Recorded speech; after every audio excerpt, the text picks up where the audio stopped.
Greetings, neighbors. This is Reflections, the show sponsored by the Paducah Cooperative Ministry, where we, all of us together, do God's work with human hands. My name's Gregory Waldrop, and I'm one of your hosts here. Our other host is away for the day, and I'm glad to be here with you, and we're glad you're here with us. Every month, we have a time in our reflection show when we highlight the work of the Paducah Cooperative Ministry. It is multifaceted. There are many ways that the cooperative ministry is among us in this community doing God's work with human hands. And we have this morning with us the Executive Director of the Paducah Cooperative Ministry, Heidi Suhrheinrich. Good morning. Morning, Heidi. Glad you're here. Thank you. And glad for the work of the cooperative ministry among us. Are things generally speaking at the cooperative ministry these days? Pretty busy, pretty busy. January is always a rough month for us. A lot of people are struggling. The after effects of Christmas, I think, some of their hours have been cut at their places of employment. Those heating bills are coming in. The flu is hitting about this time, and so January and February, some of these months typically are some of our more difficult, some of our more challenging. Yeah, a lot of special needs this time of year. Huh? Right, and the homeless shelter has about 5 families in it right now. We've got about 12 kids over there.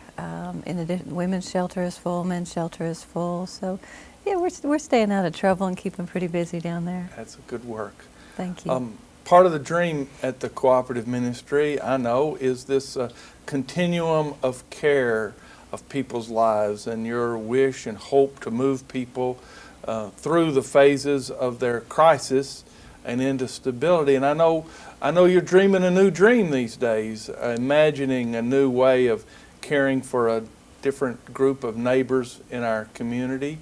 Right.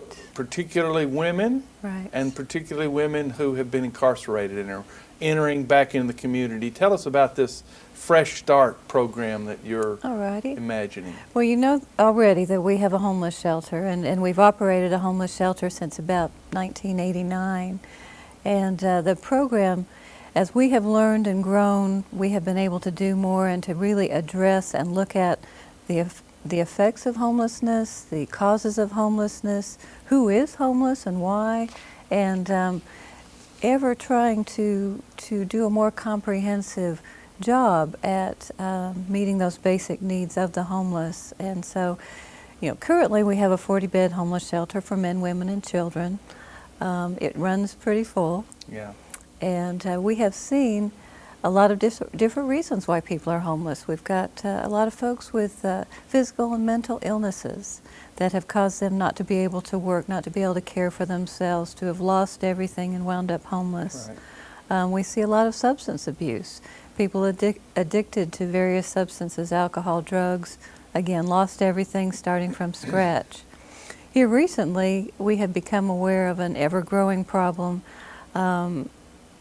particularly with women, as you mentioned, women coming out of incarceration that are being released back into their communities with nowhere to go other than abusive relationships, their car, right. Whatever. And strained, stressful situations, really, yes, financially, yes. emotionally, relationally, yes. And we were appalled when we talked with the folks down at the McCracken County Jail to discover that there is a 70% recidivism rate among female prisoners as they are released into the community. 70% return back into incarceration. Right. And we think that is just appalling, that is shocking, it's hard to believe even.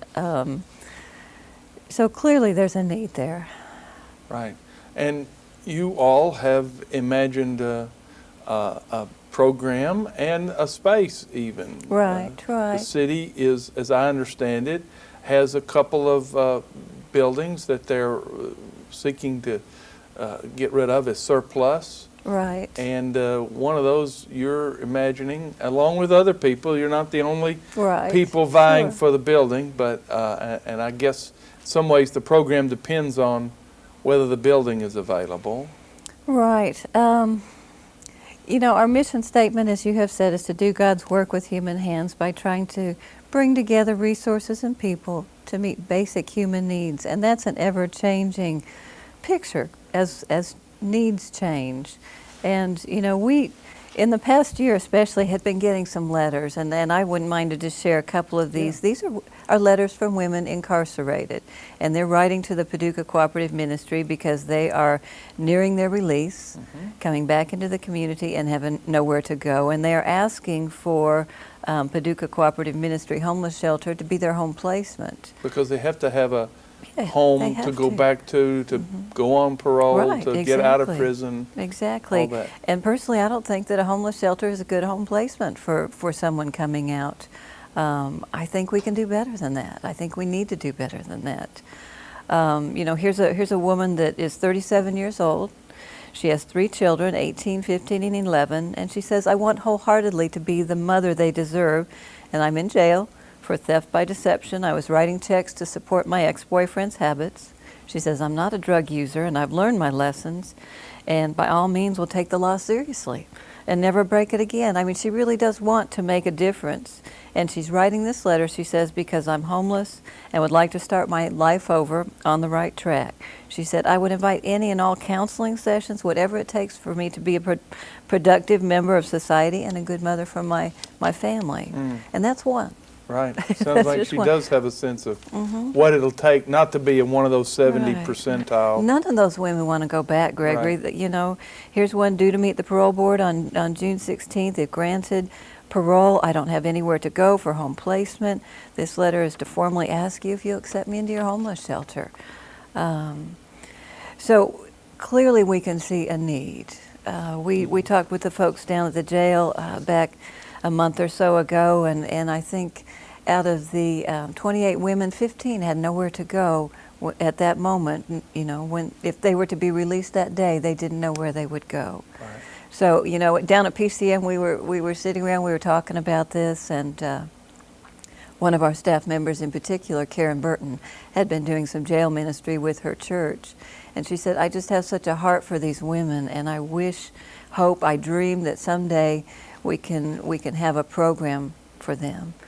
And I said, well, it's interesting that you came to me with that thought, because I've just learned about a possibility that might lead into this. You know, it's all about God opening doors, Right, you know, putting and you things don't know, together, sure. you try and keep your wits about you, your eyes open, your ears open to see where God is leading you. And so this is a possibility. It happens that there are 2 military properties that are being turned back to the community. They're moving into new quarters that'll be built out by the airport. And back in 1994, there was a law that was passed that said anytime a base is closed, not only should the community be notified, but any homeless providers, because we really want to look at how can these properties be used for the good of all the members in the community. And so we were notified just about that same time of 2 properties that were coming available in Paducah. One is on Park Avenue. It's a National Guard building there near Noble Park. And the other is a smaller property. It's on North 12th Street, but it's easier to think of if you think of the St. Vincent de Paul Budget Store. It's right behind that. It's a very sort of tucked away back there. And that is the property that we're interested in. It is a one-story, single-story cinder block building in good condition, about 3,000 square feet, sits on about 2.5 acres of ground. And we visualize this, Gregory, as a transitional housing program for women coming in back into the community. How many can you have? Would you be able to house there? We anticipate up to 8 women at a time. And how long would their stay? We are sort of thinking up to a year. And that would vary from woman to woman. You know, one woman may come in and 6 months, she's ready to go. Another woman may stay 12 months, may stay 14 months, because the road has been a little bit rockier for her. So it would be an individualized program where you're working with each woman on her particular needs. You know, we again visualize a comprehensive program where we have 12-step programs available, where we have employment training available, life skills available. Many of the things you already do with your Right. shelter, Right. and you just move these over and really target them to these. Right, yeah, to these with a little women. more intensity maybe. Yeah. So, Well, we know the biblical command out of Matthew 25, which has to do with the nations being judged by how we tend to and take care of those that are in prison and visit those. This is a real focused way to not just visit them, but to provide health Right. and help for them to change their lives, correct their misdeeds, and move into the community in a more full way. And it's a wonderful vision and dream. Well, we're real hopeful about it. We call it Project Fresh Start, and hopefully, we don't know exactly how this process with the building and property disbursement will go. The way it's set up is that each of us agencies, I think PCM is one, the Merriman House Domestic Crisis Center is interested in the other property, and I think that the Parks and Recreation Department is interested in both. So all of us have submitted proposals of what we would do, how we would do it, and so forth. From there, it goes to our city commissioners, who are charged with making the decision. Right. And so we will make a presentation to them in a month or so, and explain what we'd like to do, why we think we can do it, why we think it would be a win-win situation for the community. Mainly, these women are coming back to the community anyway. They are coming home. Right. Only they don't have anywhere to go. If we can take a few of them at a time and help them to become productive members of the community wins, they win. It's just a real positive scenario. Right. Well, these are all three of those organizations are worthy, and I'm sure they have worthwhile projects in mind for those buildings. This one has its biblical underpinnings, mandates. I appreciate that out of the cooperative ministry. You operate wonderfully well in the Thank you. in the Bible, in the frame of the Bible admonitions and teachings. And you say 8 people. Anything else about the program you can tell us? Well, we visualize various phases. Yeah. You know, when a woman first, well, let me back up even further. It will begin before the woman is released from prison. There will be a screening process. It will have to be determined that the woman is in fact in a homeless situation. It's a voluntary application. The woman will have to want this program, to be motivated, to really be able to express the desire to be involved in a program like this. There will be some assessment as to what the individual's needs are. Are there drug abuse issues? Are there anger management issues? What kind of resources will we need to connect this person to when they come into the community? Are there mental health issues? Is this person likely to be able to maintain in a program like this? Is that realistic for that person? So it will begin before the person is ever released. And then once they come into the community, or into the housing arrangement, we will be working with them goal setting. What are priorities? We would like to see everybody with employment or income within the first 2 months. We will begin with life skills, budgeting, money management, all of those things. But I think another really important component is getting connected to the community. Right. So we will not require church attendance, but we will strongly encourage it. Whatever their denomination, congregational choice would be. Other involvement in the community. Is there something that they can do on a volunteer level? Getting them connected. Connections, as you know, are just critical. Are Absolutely. all about it. I worked in a prison at one time, and the one indicator that guaranteed going straight and not returning was the depth of relationships a prisoner had when they returned into the real world. Right. And it sounds like you're taking great pains to build those. You got to and help have a those happen. foundation. You got to have the support services. You know this already, but down at Paducah Cooperative Ministry, we also have inmates that work with us on a daily basis from the Kimball Corrections Center. And, you know, they come and spend a month with us, and we get to know them, and they always express the desire once they get out, they never want to come back. No, And they mean that. Sure. They really do mean that. But we also see they come back after they've been released, tell us how things are going. It's really hard. You can have the best intentions in the world, but if there's nothing out there for you to step onto when you're released, your chances are of going back into those same currents that lead you back to prison are just almost overwhelming. And the ones that do better are the ones that have family that's standing behind them, or maybe an employer that says, I'll hold your job for you. Yeah. They've got something to be released to. They've got a much better chance of making it. Right. In the prison where I served as chaplain, there was a big sign over the door that goes out. It said, if the outside world was as good and easy as you imagine it in here, you wouldn't have been in here in the first place. And Good point. It is the case that all the good intentions really rise or fall on the kind of support and care that they get as they come out. And that's really with all of life, isn't it? It isn't just prisoners, but it's all of life, our life, and that rises and falls on the basis of our relationships, our interactions. Yeah, and key to that is being able to come out and find some kind of employment. And you and I sitting here, if we had a choice of 5 different people and one of them has a felony conviction, we're not probably going to look at that person as closely as the other ones that have no criminal record. That's human nature. So an important part of the connection of the relationships is being able to advocate for these women and encourage people to take a chance on them and to hear what these women are saying with their hearts about wanting a second chance and not wanting to let other people down.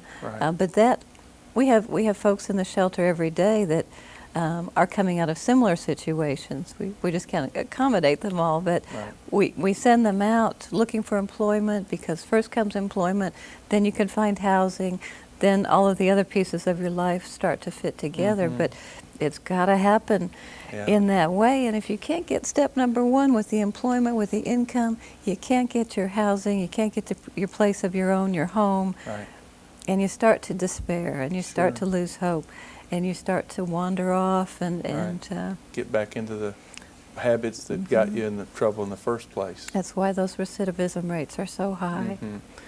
And can you imagine having to find housing without that job in place? I mean, can you imagine even temporary transitional housing would be an enormous effort if you didn't have funds and finances. Exactly. And most of the folks, are going to find entry-level jobs, hourly wages, and we know from experience that they're going to have difficulty being able to rent an apartment in the private sector.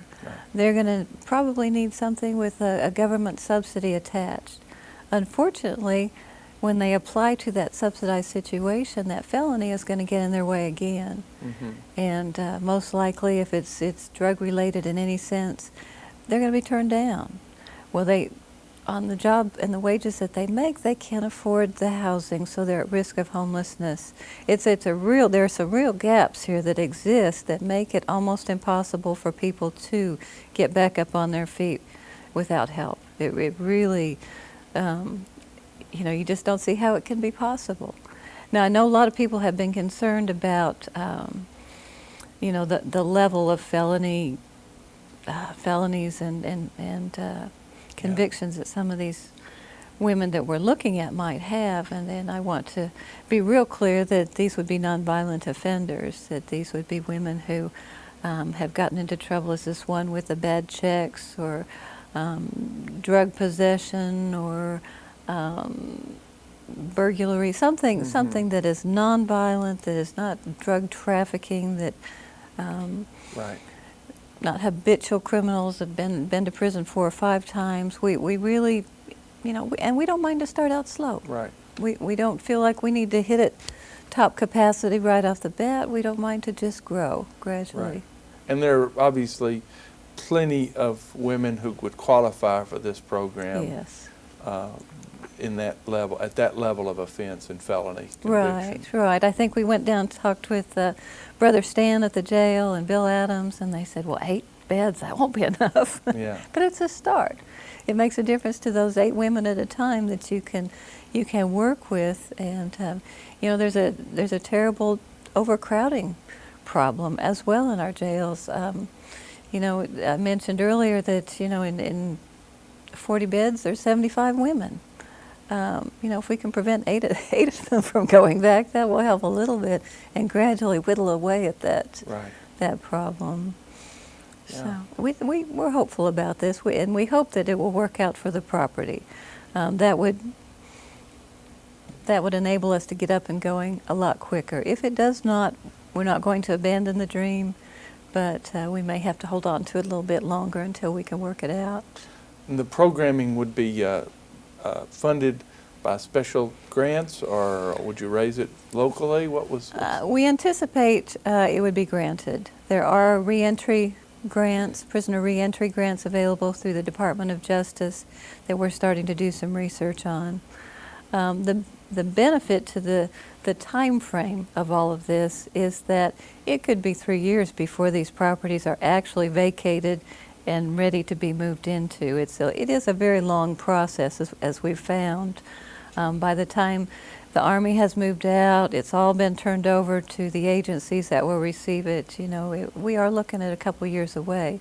But, you know, that works in our favor in terms of finding the funding that we need. Doesn't help some of these ladies as quickly as we would like. But again, this is a faith issue. This is a trust issue, and we're just really praying that if this is God's will for the ministry, a new direction for us, we know that it will unfold at the right time and the right speed. So, well, it's important work, a good work, and thank you. I know the Department of Justice has moved their focus in this direction in terms of certainly prevention at all levels, but also an attempt to focus on folks who, as they come out of jail, to keep them from returning to jail. We've just got to. There's nothing like this anywhere in western Kentucky, but we did find a program up near Louisville in Corbin, Kentucky, that we really have modeled our program after. It's called Prodigal Ministries, and it's very similar. We visited. Karen went up, spent a day there, and they've been very generous in saying, whatever you need, however we can help, you are more than welcome to take what we've learned so far and to use it in western Kentucky. And that's been very encouraging, because that means you're not totally reinventing the wheel, that you are using some policies, some templates for application and procedures and so forth, staffing that are already in place and working. So it's sort of a leg up. Tested over time, and some of the difficulties worked out of them. Right. Yeah. And build sort of a partnership or sisterhood there, I think, back and forth.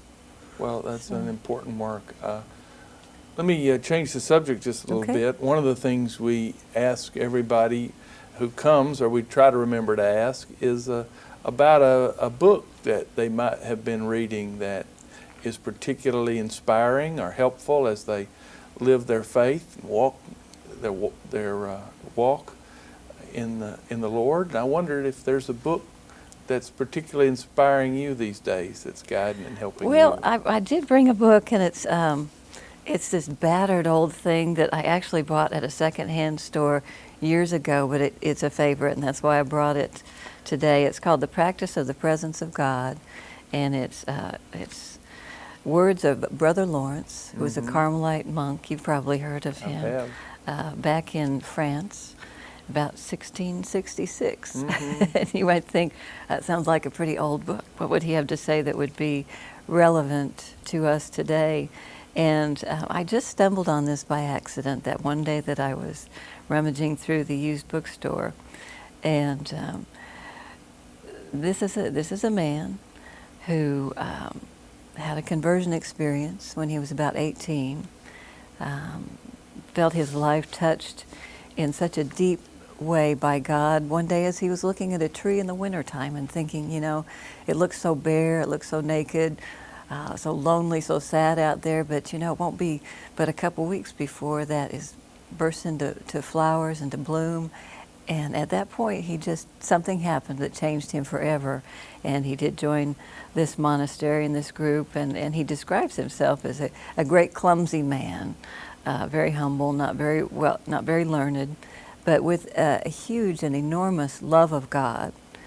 And it so impacted the people around him that this is basically just letters that people wrote to him and his answer to them in asking, how can we have the relationship that you so clearly have with God?